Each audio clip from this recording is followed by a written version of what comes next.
Hey everyone, History Mystery Man here coming to you today from the home office. Good to see you again. And I want to thank everyone who tuned into my last video about all those great stock car legends from Keokuk, Iowa. I really enjoyed that. I want to thank Bruce Durr for showing me the sites. It was indeed a fascinating day for me. What I forgot to include in that video, I didn't put enough emphasis on it, I thought anyway, so I want to bring it more up to speed here today. And this will all make sense as we lead toward the big ARCA Menards Series National Tour season finale coming this weekend at Toledo Speedway, my home track. I should be there. I'm planning to go, so I hope to bring some cool stories out of the ARCA season finale. But one point I wanted to stress, and we can go right back to Ernie Durr. We know that he was a 12-time IMCA National Stock Car Champion. He won 7 consecutive, which is absolutely remarkable for that time period. I mean, he's like the Dale Earnhardt of his era here in the Midwest.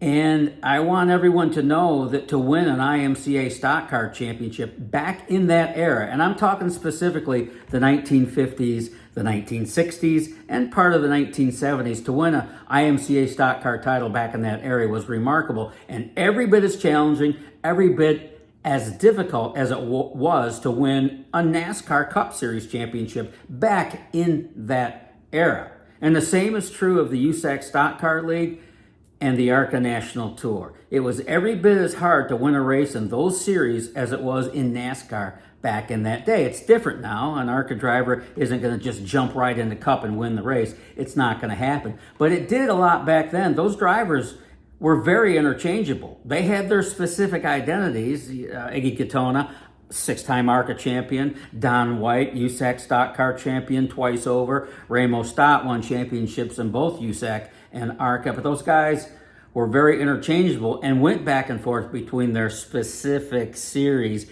and NASCAR and won in both places. Iggy Katona may be the best example. 6-time champion Iggy Katona from Toledo, Ohio, my hometown. Go Rockets. He used to, John Marcum, the founder of ARCA, and Bill France Sr., the founder of NASCAR. NASCAR was founded in 1949. ARCA was founded as MARC originally. MARC, M-A-R-C, the Midwest Association for Race Cars, founded in 1953. So it came 4 years after NASCAR. But John Marcum, ARCA founder, and Bill France Sr., NASCAR founder, they were very, very tight. They raced together in the 30s and 40s. Even prior to World War II, they were very good friends. Those families have been forever linked. They still are. I don't know what the relationship is now, but back then it was very, very solid. In fact, John Marcum and his wife Mildred Marcum worked very closely with Bill and Annie France to promote those early year beach races at Daytona Beach. Annie and Mildred sold tickets on the beach, and John and Bill France Sr. promoted those races. So those families were very tight. And back in the 50s and 60s, they used to promote together, Marcum and France, this North against the South flavor kind of race. And they did that a lot. And one of those places, it wasn't just one place, but one of those places they did that was the old Lakewood Speedway in Atlanta, Georgia. It was a big, mean, nasty, mild dirt track out in the woods. Incredible. But they would promote North and the South, and some of these ARCA drivers from the Midwest or North would go south and race with the NASCAR drivers at Lakewood Speedway in Atlanta. And NASCAR winners were in no way a shoo-in. In fact, Iggy Katona regularly went down there and kicked their ass. And they didn't like it. No, the locals didn't like that at all. But it happened, and that's my point, that these series were very comparable back in the day. That's different now, I know, but back in the day, ARCA and NASCAR, in terms of competitiveness, were very, very similar. Katona used to go down there and whoop up on those NASCAR drivers, and fans did not like it. They threw everything at him, bottles, cans, you name it. They didn't like it. In fact, it got to the point where Iggy Katona had to have a police escort out of the speedway, and they helped him get down the road as well so he could get well out of town and on his merry little way. That's the way it was. But again, my point, back in the day, to win a USAC stock car race for an IMCA race or an ARCA race. Back in that era, 50s and 60s, was every bit as tough as it was to shine in the big NASCAR leagues. I know it's different now, but that's the way it was. As we get into the ARCA race this weekend, as many of you may know, I was the ARCA Public Relations Director for better part of 22 years. And I learned a lot over there, and I was very fortunate that I did it. Just as I was getting out is about the time NASCAR bought ARCA.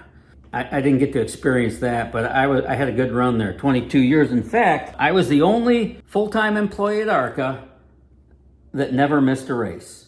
454 consecutive ARCA races. I never missed one in my entire tenure at ARCA. And some of you might be thinking, 454 races? Well, big deal. I mean, the World of Outlaws will lay down 454 races in 5 years. Well, it's not that way in ARCA. ARCA only averages about 20 races per season. So to get 454 consecutive, well, that takes some years, decades actually, to get there. I was the only employee there, full-time employee, that never missed an ARCA race, with the exception of one person, and that person is ARCA President Ron Drager, who is still the ARCA President even after NASCAR purchased the tour back in 2018, I believe it was. And what an interesting story Drager is. Obviously a super sharp man. He's interesting because he flies below the radar, but he's exceptionally bright, and everybody that knows him knows that. He gets a high level of respect from all within the entire motorsports industry, from Indy to NASCAR Cup, right on down, and everywhere in between. They have a high level of respect for him. The way he conducts business, just how he does it in the industry. But that man, and you want to talk about a story, I would like to sit down with him sometime, but now you have to clear that with NASCAR and all that. Oh, boy. But anyway, he has been to here I'm bragging about 454. Ron Drager has been to every ARCA Menards Series National Tour race, every one since 1981. Let that sink in. I don't think there's another motorsports record that rivals that in any division, in any league, anywhere. I don't think, show me. I don't know. He's not missed an ARCA race since he started there as the PR director, which was my job. He started there full-time in 1981 and then became the president in 1996 when then ARCA President Bob Loga was killed in an automobile accident in the parking lot at Talladega Superspeedway. But yeah, Drager has never missed an ARCA race. Just an absolutely incredible career, and I know he'll be there this weekend as well. Quick story on how ARCA got its name. I told you how, John Marcum, ARCA founder, Bill France Sr., NASCAR founder, were very tight and joined at the hip. And they were. A strong family connection there. In the early days, as I said, John Marcum was Bill France Sr.'s right-hand man as an official. And Marcum was from this area, the Toledo, Ohio area, and he thought to himself, well, why don't he obviously really liked the idea of sanctioned stock car racing, which NASCAR basically was the first to do, sanctioning stock car races. And John Marcum said, hey, that's a good idea. Why don't I try that up north in the Midwest where I'm from? And with Bill France Sr.'s blessing, he did just that. And ARCA was born in 1953, born as MARC, M-A-R-C, Midwest Association for Race Cars, and the name changed in 1964 for a very specific reason, and that reason being Bill France Sr. from NASCAR invited John Marcum's MARC Tour to race at Daytona International Speedway in 1964 for the very first time. So ARCA MARC then would be going out and getting on a giant super speedway for the very first time. And of course, John Marcum at MARC was like wetting his chops over that one. Daytona International Speedway, are you kidding me? Bill France Sr. said, whoa, not so fast. We gotta change some things here.